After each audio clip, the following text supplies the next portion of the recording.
p.m. Welcome, everybody. I call to order this special meeting of the Hopkins School Board for Thursday, September 25th. And we have a very short agenda in front of us. And I will turn it over to Dr. Mary Peary-Reed to do our, oh wait, we have some consent items. Sorry for that. We will go through the consent, and I would look for a motion to approve the agenda. So moved. I have a motion. Is there a second? Second. I have a motion and a second. Any discussion? Seeing none, all those in favor, please say aye. Aye. Any opposed? The chair votes aye, and the agenda is approved. And I just wanted to see, Natalia, have any of our board colleagues joined us online?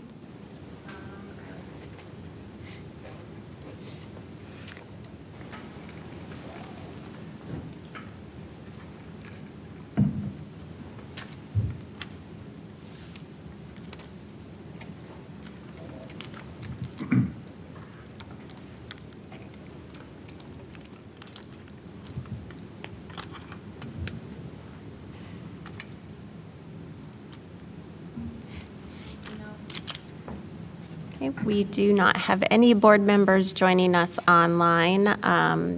Director Thompson, Vice Chair Ross, and Director Westmoreland are not here this evening for a special meeting, but we do have 4 members and thus a quorum, so we can move forward with our business this evening.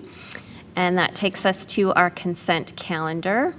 I would look for a motion to approve the consent calendar, which is, the purpose is to provide the board with information considered to be more routine in nature.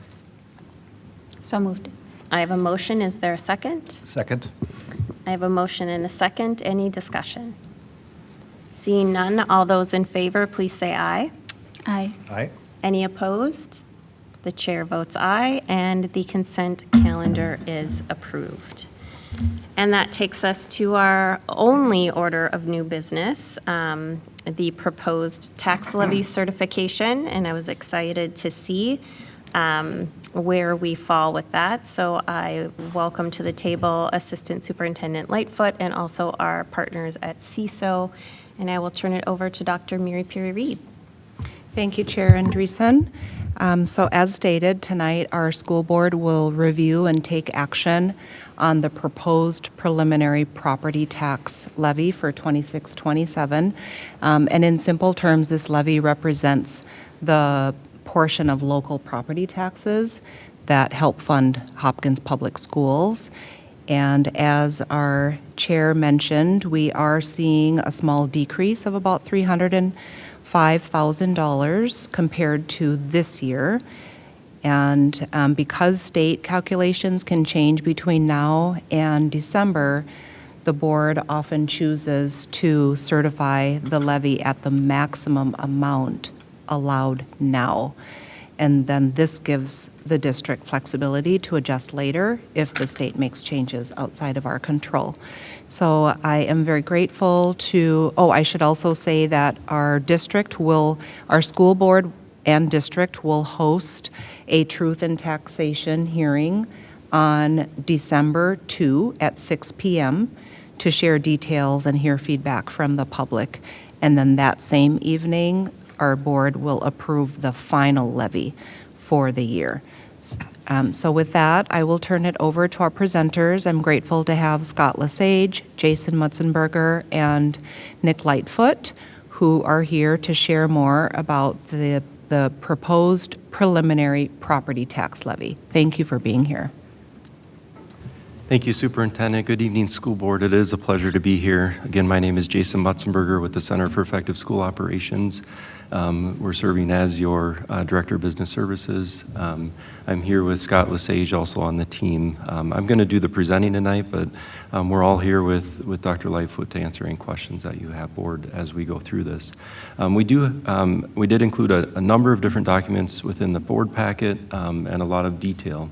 We're not going to go through all of that detail. We'll try and keep it summarized this evening, but we're happy to answer any questions on the tax levy that you may have so that you have clarity as we move forward. This evening, we are looking to approve the 2025 pay 2026 preliminary tax levy at the maximum. That is the action item that you'll have this evening. What this what it means is that the 2025 pay 26 levy, so calendar 2026 taxes. So as property owners here in Hopkins Public Schools, when we pay our property taxes for calendar 2026, that impacts our school district budget for fiscal year 27. And so we're actually beginning the budgeting process for fiscal year 27 this evening as we look to approve the preliminary tax levy for pay 26. The deadline, Natalia, if you want to move 2 slides ahead. Thank you. The deadline for the board to approve the levy is September 30th. We have a short window each year where the Minnesota Department of Education releases a preliminary levy certification document right around September 8th, and then we start looking at calculations and reviewing the information, and the board needs to take action by September 30th. And so we're within that window this evening on the 25th. Thank you for scheduling a special meeting so that we can go ahead and get this approved this evening. With this information, we'll then provide the tax levy to the county auditor, and the information that you approve this evening is what goes on the proposed tax statements that get mailed to our community in November after November 4th election. So that's a proposed tax levy amount that they receive. The final levy certification, as the superintendent mentioned, will occur on December 2nd at the Truth in Taxation hearing, where we'll present a bunch of information around the specific changes within the tax levy, along with current budget year information. It's an opportunity for the community to come and ask questions around taxes as well, as we have to provide an opportunity for them to speak at that meeting. And then we'll ask for the board to approve the tax levy later within that school board meeting. Next slide. So again, these are for property taxes collected in calendar year 2026, and it'll be the basis for our 2027 fiscal year budget. Couple of slides that we want to get into on some of the detail. If we go to the next one, the first one is just some tax-based definitions in the levy. There's really 2 main categories that our property tax items fall within, and the first one is a referendum market value. This is taxable market value of all taxable property in the school district. Our school taxes are for local share of a few categories of funding. Most of them fall within this referendum market value, including our voter-approved operating referendums. And those taxes are spread against referendum market value. You'll see where this comes into play a little bit later on in the presentation. The second piece is net tax capacity. This is the value of property in which taxes will be levied against for all other funding formulas. It's calculated by taking that taxable market value of property by our classification rates. Those are set by the state legislature. Property values, residential property values up to $500,000 have a classification rate of 1.0, for example. Our net tax capacity within Hopkins is about $178 million, but the referendum market value is about $16 billion of all property within the district. And so very different numbers, and our taxes are calculated as such, depending on the categories. Net tax Jason, capacity. Mr. Mutzenberger, would you mind moving your microphone closer? Net tax capacity really comes into play, I would say, with the major category of your capital project levy. We'll talk about that a little later on as we mention the renewal that's up for a question this fall. Next slide. There are a number of changes or reasons why our tax levy and your property taxes go up or down. And that's due to changes in state law. So the legislature has the ability to impact our taxes. And so we often see that come through as changes. The state does highly regulate our taxes that we pay at a local level. Second item would be our number of students that we serve, or those pupil units, and our population changes. So many of our levy calculations are based on our enrollment. And so our enrollment that we're projecting within this levy is relatively flat from our current year. Our market value is the third item that can change significantly the levy. And so that market value within is the value of the property within the district and how that's changing. We saw this in recent years where our taxes went up significantly because our property values went up significantly. That's not the case this year. We're back to normal increases in our market values. And then the last item is really a change in our expenses as a district. And you can think of things like long-term facility maintenance or our career and tech levy. They're based on actual expenses. And that's one of the things I really do appreciate about the tax levy system in Minnesota, is that our levies are adjusted for actual expenses, for actual enrollment. And we see that in the following fiscal year or 2 fiscal years within the levy. And this year we're seeing some of those adjustments, increases in certain lines and decreases in certain lines that are based on our actual expenses. We move to slide 7. I think this is the main slide.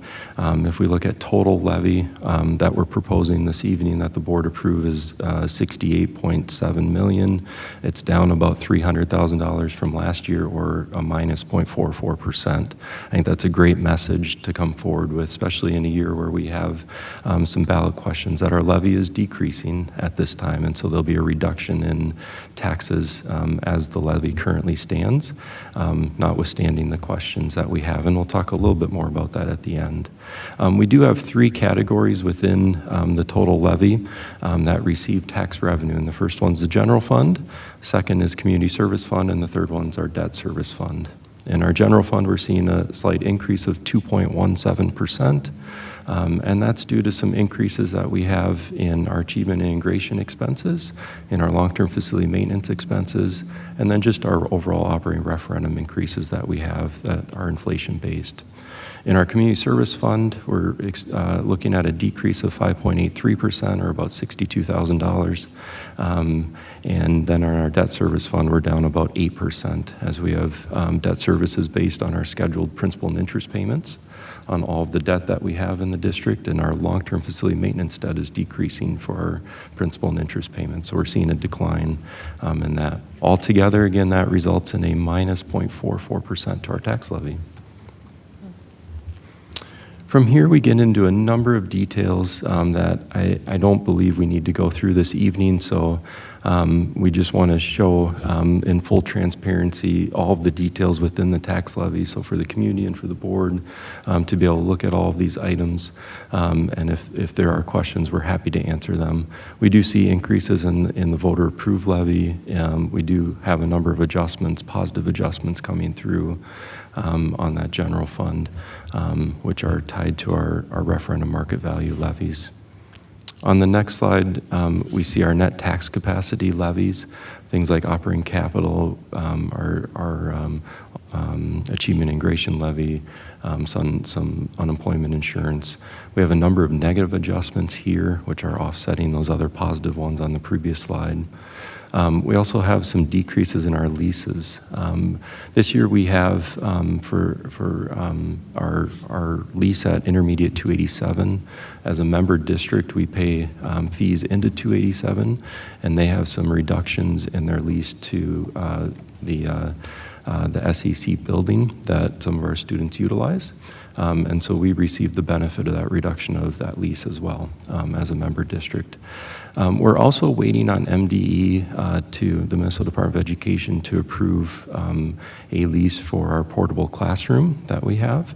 And so we're waiting for some final information there. It's another one of the reasons why we asked the board to approve the levy tonight at the maximum instead of a specific dollar amount. It still allows us that opportunity to work with the Department of Ed on any potential changes that we have or that they may have as levies get finalized. On the next slide, you can see the totals between those 2 categories of levies, and general fund results in that 2% increase. Moving quickly through to the community service levy, this is that decrease of just under 6%. We see a decrease in our early childhood family education line item. and that's based on the population of eligible students. We have an increase in our school-age care. It was at 0 in the previous year. We're recommending an $80,000 levy this year.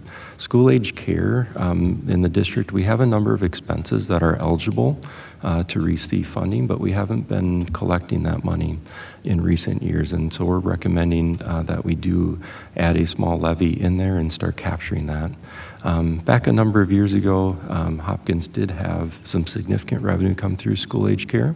The program hasn't really changed materially. We still have those expenses, so it's time, I think, that we start to capture some of those. It helps offset that loss in other revenue as well. And then in the debt service levy, you can see that decrease of 8%, and that's largely due to that long-term facility debt service and those scheduled principal and interest payments. And this is part of the plan that our Ellers, your financial advisor, has brought forward. And so if you've had Ellers in recent times come out and talk about your debt, and they're part of this program. We've connected with them. I know we're new here in the district. We know Ellers well and have connected with them multiple times already on Hopkins and your financial plan as it relates to the debt. So tonight, the recommended board action tonight is to approve the total levy at the maximum. We do have the dollar amounts in there, but I think having that maximum language is the right answer. Most districts in the state do approve at this levy, at this board meeting for the preliminary levy. They approve at the maximum. Again, it allows us the flexibility to continue to work with Department of Ed on any changes that may come.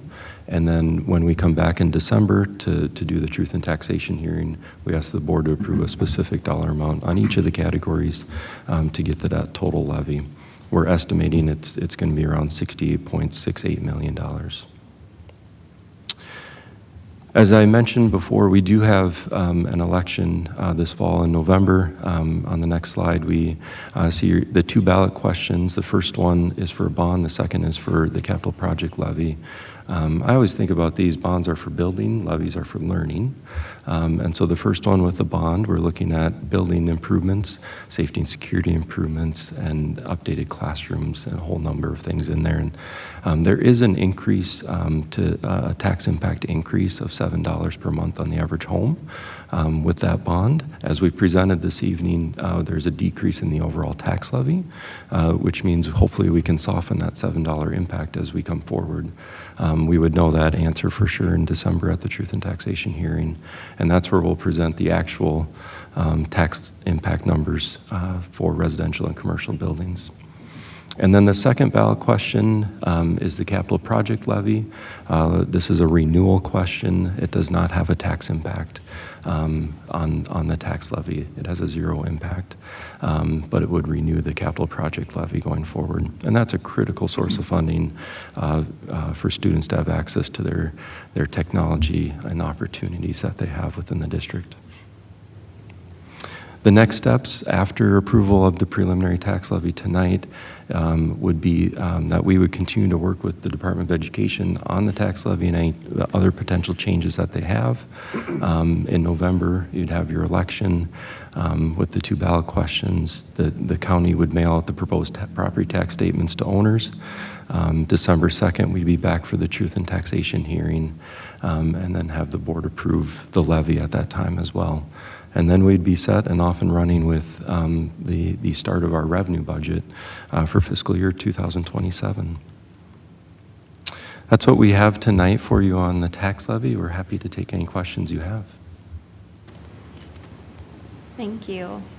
Appreciate the information and also the way it's carefully laid out. This feels new. I don't know if it is new, but just the different line items. I'm wondering if there are any questions or comments from my board colleagues. Chair Andreessen? Yes, Treasurer Hartland. Hi, thank you very much for coming tonight. And this was presented somewhat more thoroughly or with more line items and more breakdown than I think the board has seen in the past. Can you, because it was kind of presented in two different ways, am I correct in the understanding that at a similar meeting last year for this, we heard that because of similar changes in our net tax capacity, that we did actually lose something like $1 million that are being collected right now in '25 that will serve as our revenue in '26? Or was that a different discussion with then Director Chapanduka? I guess I'm asking, is this the second year in a row that our taxpayers will have seen a decrease in money going to the schools, which is a good thing for taxpayers? And then conversely, though, of course, our district is seeing less revenue. That's a great question, and I don't know back to last year the impact of taxes, but I'm happy to take a look at that and send some information back through the superintendent for you. Anytime that we do have changes in the tax levy, though, as far as increased revenue or decreased revenue, again, because of enrollment changes, because of market value adjustments, because of actual expenses that we have within the categories on the levy, those do come through the next year in the tax levy. And so we saw an increase of over $600,000 in positive adjustments in this levy year. For items related to those referendum market value categories. We also saw a decrease in some items on the net tax capacity. And so there is a combination of those adjustments through here.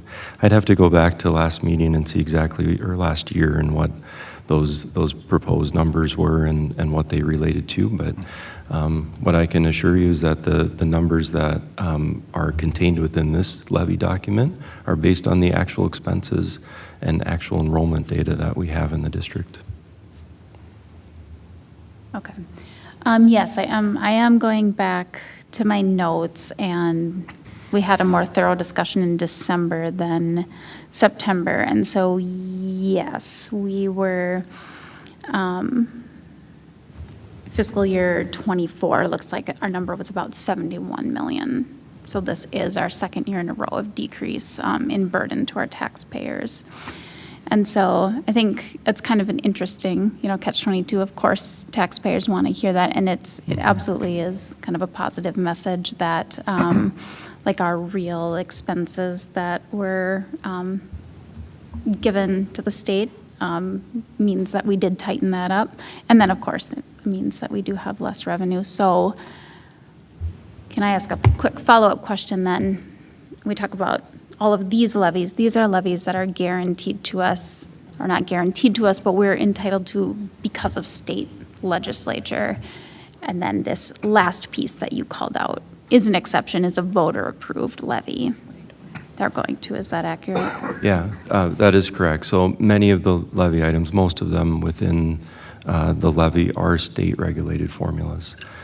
Based on enrollment, based on market value, and there are only a few that are voter approved that are directed by the school board.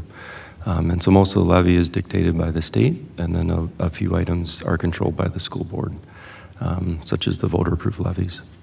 Okay, and so then any of these adjustments that you're talking about come from either our real expenses were lower than originally projected, or occasionally the state might change some formula that we are then subject to. Correct. I think there are a couple of examples of that. Long-term facility maintenance, we submit a plan. The board approves a 10-year plan each year on how we're anticipating spending those funds.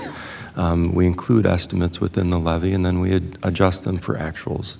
And so the taxpayers then can receive that funding back through their taxes. From a state side, there are some items in here that are equalized revenue, where state aid pays for some of it out of so the state money versus taxpayer money. And those are adjusted each year, depending on how market values change within Hopkins compared to the rest of the state. Okay, that helps. I think it helps us and it helps the community understand. And so then I think my final follow-up question is, or possibly comment, is that when a homeowner in our district gets their November statement, Like undoubtedly, their total tax line is probably going to go up. But they should see, at least as far as Hopkins Schools is concerned, that that line item is, I mean, it's not down tons, but it will be down from the year before. Is that what it will look like? There are a number of variables, so the short answer is potentially, Okay. yes, but depending on the increase in their market value, Sure. right? So if your market value of your home goes up significantly, you may still see an increase in the property taxes for each jurisdiction, school district being one of those. As we're presenting it this evening, the overall tax levy is going down. So if all things were held steady, everybody's taxes would be going down for a school district. Sure, if everyone's home value was the same, but that isn't the case. Okay, that makes sense to me. Thank you. Thank you. Chair Andreessen, can I ask a question? Roper. Thank you all so much for coming here tonight and presenting this information to us. It's very important, especially with the upcoming election and just learning about how property taxes and values work. I'm still learning school finance, so even in going into my third year, it's still a little bit confusing to me, so I appreciate any moments of clarity. I just have one question, and please let me know if this is relatable to the presentation. But the question was, what school rating or performance level is required to drive an increase in local property values, and how does the implementation of a school levy affect this trend? So the first question, if you can repeat that on your school rating and how that impacts tax levy, is that the first question? Yeah, so like how does like the school performance, like a district performance impact property, property values? So I know a lot of times people talk about like how they move to certain neighborhoods or certain cities because there's a thriving school district. So just understanding how does our district impact that, and does the levy play into increasing those property values as well? I would say it goes the other way in a sense of the tax levy is driven by the market value Okay. and the enrollment within the district versus the levy driving the market value. So we know that a great school district is a thriving community, right? And a poor school district can suffer in their market values and in their community. Hopkins here, we've got a great school district. We've got a wonderful community. Property values are increasing, yet our tax levy is still decreasing. I don't think there's a direct correlation necessarily to that, is how I view that. And if you can repeat your second question. Oh, and the second question was just like how would so you kind of answered it, but it was just how would a levy, a levy impact like the property values? And so I think that you answered it in your first The other thing I would response. add too is in a thriving community where there's especially growth and housing growth and business, that helps grow the market value of the property within the community, which will help drive down taxes as well. And so we're looking for a place, right, a community that is thriving, both from a school side, a city side, where we have continued growth within the community, so that we can all result in lower taxes. And so I think there's a relationship there, but certainly to the quality of the school district, I think a great school district is going to drive people into the district. It's going to drive enrollment up, but it's going to drive the value of homes up as well. So, Okay. Thank you so much. Chair Andreessen. Yes, Director Zhao. Hi, I do have a quick question. So that early childhood, $80,000, just a few questions about that. Is that kind of expanding the revenue for that we're claiming that we can kind of coming into the system? And then B, is there more than 80,000 available? And, are we going to get more for the work that we do? yes, so a couple of things there. We certainly do have more opportunity for additional revenue. But I think we want to be cognizant of the impact to the tax levy with what number we put in here. And so we've gone with a conservative low $80,000 compared to our expenses, which are well over $700,000 in the school-age care program. That is an expense to the community education budget without revenue on that line item currently. In the past, a number of years ago, Hopkins did have a levy that was much higher than the $80,000. And we see this with many school districts on the school-age care levy. Those are costs that continue to increase. It's expenses to support students with disabilities. And we're seeing increased expenses in general fund on special education. We're seeing it on the community education fund in the school-age care levy. And so to catch up in that, you have to increase that levy line item, which increases taxes. So we want to work our step into that instead of that immediate tax impact to everybody. We also feel like there's some needed review in that area. We're still within our first month, roughly, here in Hopkins. We'd like to review that school-age care levy with the community ed director, with Dr. Lightfoot, and make sure we're capturing the correct number of expenses within the right program and account codes as we talk about it from a finance side, so that we can then generate the correct tax levy. So there's some work for us to get to that point, and we know that we have eligible expenses. We're starting with an $80,000 level to try and offset some of those and provide some stability in community ed. But I think there is more opportunity as we move forward. Okay. So could there be $500,000? Is that what I heard? There could be potentially, yes. It's a lot of teachers. I am actually wanting to follow up, and perhaps Assistant Superintendent Lightfoot or Dr. Mary Perry-Reed, you might be able to shed some light on what are we talking about when we talk about community services, school-age care? What programs fit in there that Hopkins provides? Yeah, I can speak to that a little bit. A lot of that is associated within the Kids and Company program when we think about before and after school care. Jaleesa Breedlove and I spoke briefly about what we're looking at with expenditures, and much like what was mentioned, making sure that those expenditures do provide services for students with disabilities, and there's another categorical component. Family resource. Thank Yep. you. That's why we have them. That family resource component as well. So that's what I think we want to delve more into, is what does that look like and what are our actual expenses, so that we can get to a more firm number to what was mentioned earlier about the potential of what that could be. When I hear you saying that, I think immediately about the proposed family engagement plan that we talked about here at the board, and how could those dollars help us really make that meaningful and impactful for our families in the district. So thank you for bringing this forward. I think this can have a deep impact. And I'm also just wondering if we could at some point, I don't expect anyone to know the answer now, but when did we stop collecting these dollars?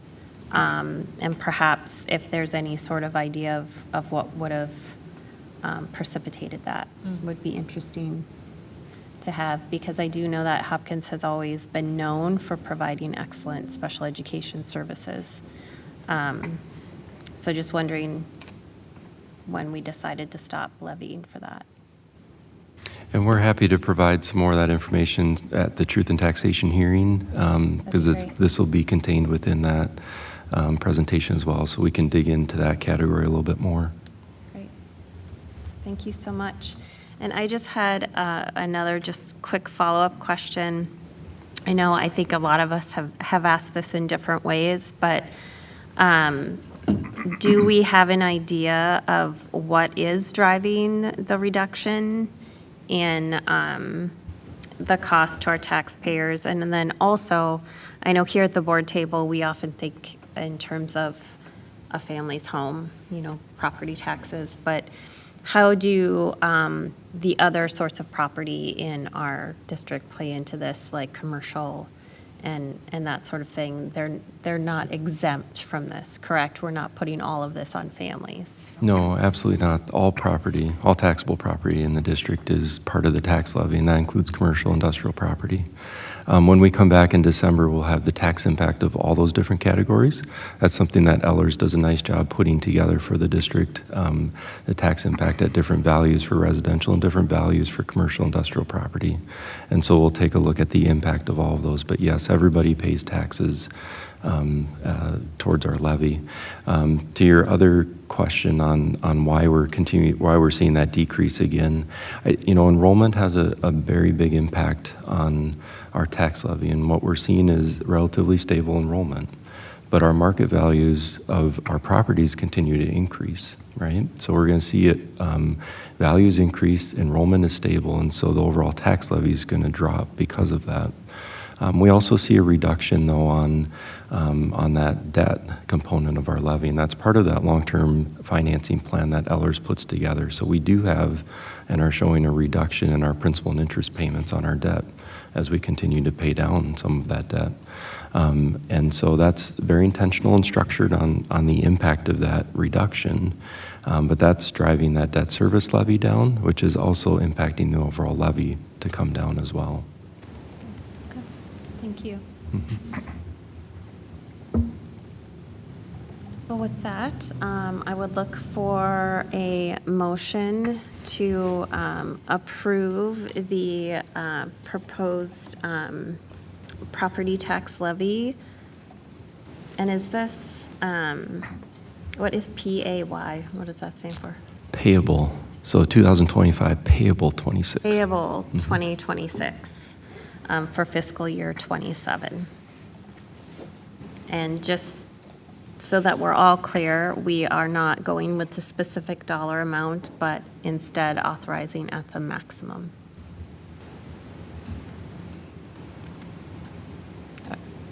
Do I have a motion? So moved. Is there a second? Second. I have a motion and a second. Any further discussion? Seeing none, all those in favor, please say aye. Aye. Any opposed?